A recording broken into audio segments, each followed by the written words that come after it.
The campaign frames this as an unseen theft, a system that guarantees private profits for the utility companies while legally socializing all of the financial risk onto the public.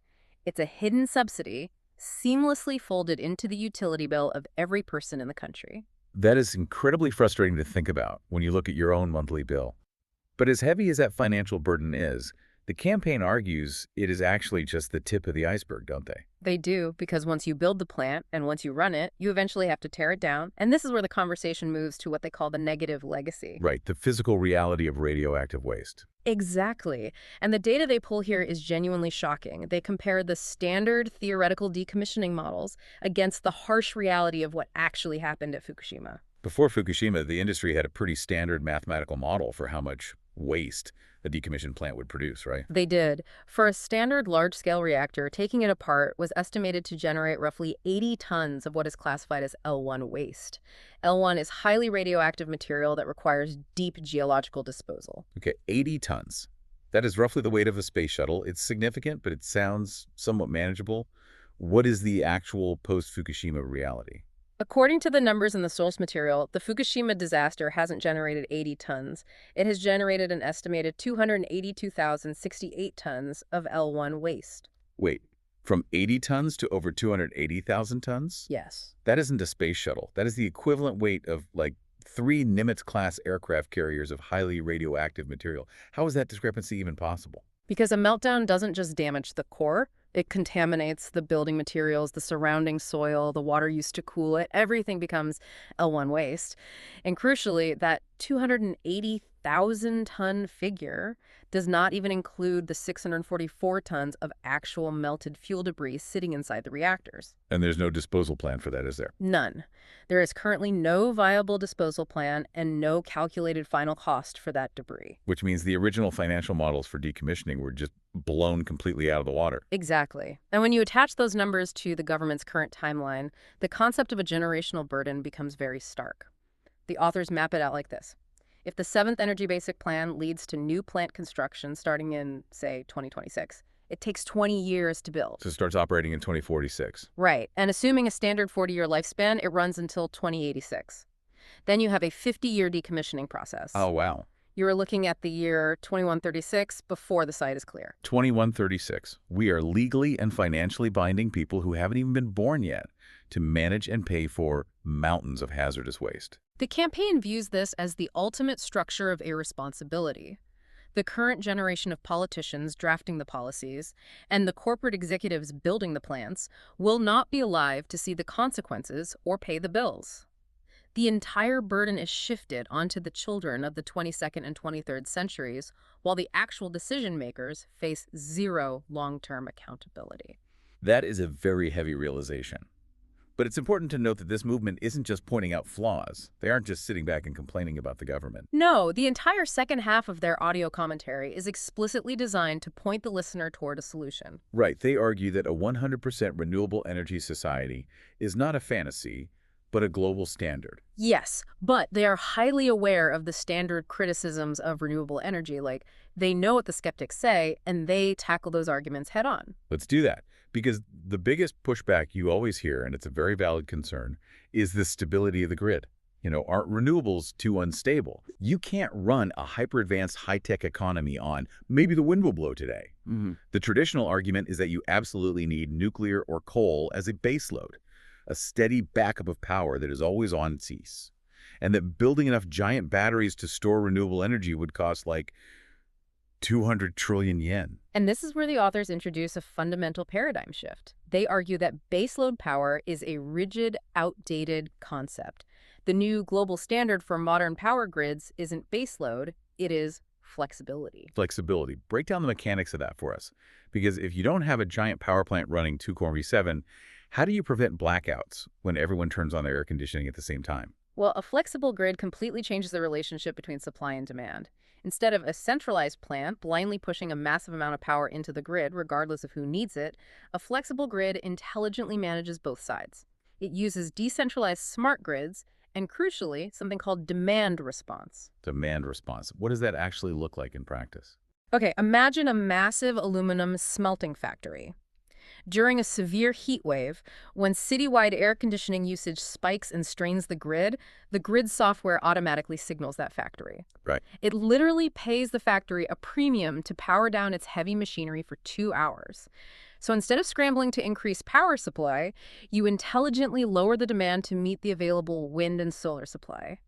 Add in the ability to draw power back from millions of electric vehicles plugged in around the city, and you have a highly agile system. Oh, I see. Think of it like transportation. Mhm. Baseload power is like a massive, unstoppable freight train. It's great for moving a massive amount of cargo in a straight line, but it can't make tight turns, it can't stop easily, and it's incredibly rigid. Right. A flexible renewable grid is more like a massive fleet of agile electric delivery vans. They only deploy exactly when and where you need them. That is a perfect analogy, and here's their most controversial claim. Because a nuclear plant operates exactly like that heavy freight train, it takes days to power up and power down safely.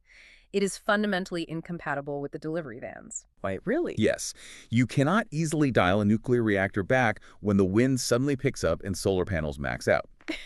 Therefore, the sources argue that inflexible nuclear power actually creates bottlenecks and actively hinders the integration of renewable energy into the grid. Okay, the theory makes sense, but do they have actual real-world data proving that a massive modern grid can transition to this delivery van model without collapsing? They lean heavily on real-world data from South Australia to prove their point. Over a remarkably short period, South Australia transitioned from having just 1% renewable energy to a staggering 74% renewable energy. And what happened to their grid? Did they suffer rolling blackouts? Did the cost of massive battery installations bankrupt the state? Quite the opposite. They utilized utility-scale batteries, which can instantly inject power to stabilize grid frequency in milliseconds. The result wasn't economic ruin. In fact, wholesale electricity prices actually dropped. Oh, wow. The campaign uses this to definitively debunk the myth that massive battery infrastructure is economically impossible, proving that a flexible, 100% renewable grid is both robust and cheaper. Which sets up the emotional climax of the material we're analyzing. After walking through the policy, the hidden economics, and the viable alternatives, they deliver a very stark warning. Yes. They present a harrowing simulation to ensure the listener understands that this is not just a localized domestic issue. They model a specific disaster scenario, a fire in the spent fuel pool at the Genkai Unit 4 reactor. Let's explain why that is so dangerous. A spent fuel tool isn't inside the heavily armored nuclear reactor core, right? Correct. When nuclear fuel is used up, it is still incredibly hot and highly radioactive. It gets moved into massive cooling pools that sit outside the primary, heavily reinforced containment vessel. The mechanics of the danger are chilling. If the plant loses power and the cooling water stops circulating, the water simply boils off. Exposing the spent fuel rods directly to the open air. Exactly. And those rods are wrapped in a zirconium alloy cladding. When exposed to air at those high temperatures, the zirconium catches fire.